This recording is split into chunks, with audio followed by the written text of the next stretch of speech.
Deadline संपली, आता वाढणार नाही. करार करा किंवा किंमत मोजा, असा थेट इशारा अमेरिकेनं इराणला दिलाय. हॉर्मुझची सामुद्रधुनी उघडण्यासाठी इराणला दिलेली मुदत संपली आहे आणि आता ती वाढवली जाणार नाही. इराणनं करार नाही केला तर त्यांना मोठी किंमत मोजावी लागेल.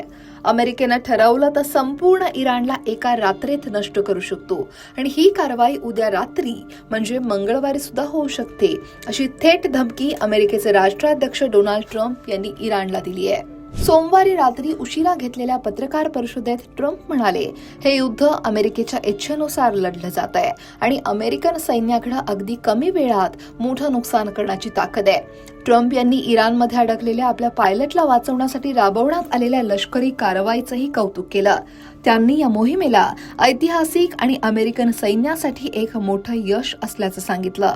इराणमध्ये अडकलेल्या अमेरिकन पायलटला वाचवण्यासाठी अमेरिकेनं तब्बल 155 लष्करी विमानांचा वापर केल्याची माहिती ट्रम्प यांनी दिली. या मोठ्या मोहिमेत 4 बॉम्बर, 64 लढाऊ विमानं, 48 इंधन पुरवठा करणारे टँकर विमानं आणि 13 बचाव विमानं सहभागी झाली होती. दरम्यान 45 दिवसांसाठी युद्ध थांबवण्याचा प्रस्ताव यावेळी इजिप्त, पाकिस्तान आणि तुर्कीनं रविवारी दोनही देशांच्या अधिकाऱ्यांना पाठवला होता. या प्रस्तावावर आम्ही मध्यस्थांमार्फत उत्तर तयार करत असून अमेरिका आणि इस्रायलशी कोणतीही थेट चर्चा आम्ही करणार नाही, असा पवित्रा इराणनं घेतलाय. आमचं राजकीय नेतृत्व जोपर्यंत युद्ध चालू ठेवण्याच्या मनस्थितीत आहे तोपर्यंत युद्ध सुरूच राहील, असं इराणनं म्हटलंय.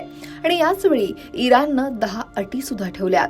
यामध्ये अमेरिका आणि इस्रायलनं तात्काळ हल्ले थांबवावेत, भविष्यात हल्ले पुन्हा होणार नाहीत याची हमी द्यावी, कायमस्वरूपी तोडगा काढावा, प्रदेशातील स्थैर्य बिघडवणाऱ्या कारवाया थांबवा, पायाभूत सुविधांवरील हल्ले थांबवावेत, समुद्री मार्ग सुरक्षित आणि खुले ठेवा, पश्चिम आशियातील देशांनी प्रादेशिक सुरक्षा फ्रेमवर्क तयार करावं, यात बाहेरील हस्तक्षेप नसावा, अणु कार्यक्रमात पारदर्शकता ठेवू पण शांततेच्या मार्गानं, युद्धातील नुकसानीची भरपाई द्यावी, या 10 अटी अमेरिका आणि इस्रायल समोर इराणनं ठेवल्यात. खरं तर अमेरिकेनं आतापर्यंत इराणमधील 13,000हून अधिक ठिकाणांवर हल्ले केले आहेत.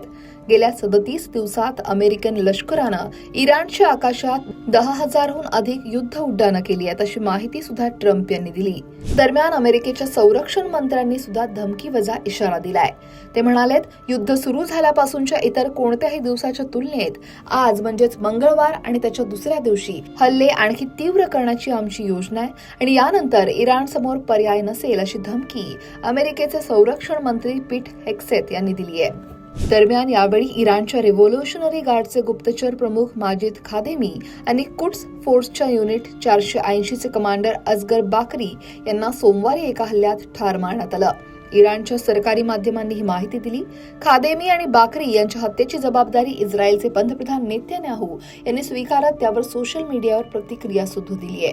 एकंदरीतच या चर्चा सुरू असताना हे हल्ले इराणकडून इस्रायलवर आणि अमेरिकन तळांवर आणि अमेरिका इस्रायलकडून इराणवर हे हल्ले अजूनही सुरूच आहेत आणि त्यामुळं अमेरिकेचा इशारा इराण किती गांभीर्यानं घेत आहे आणि इराणच्या किती अटी अमेरिका मान्य करते आणि युद्ध थांबण्याची शक्यता किती आहे हे येणारा काळच सांगेल. पण तुम्हाला याविषयी काय वाटतंय? कमेंट नक्की करा आणि लोकमत सबस्क्राईब करायला विसरू नका.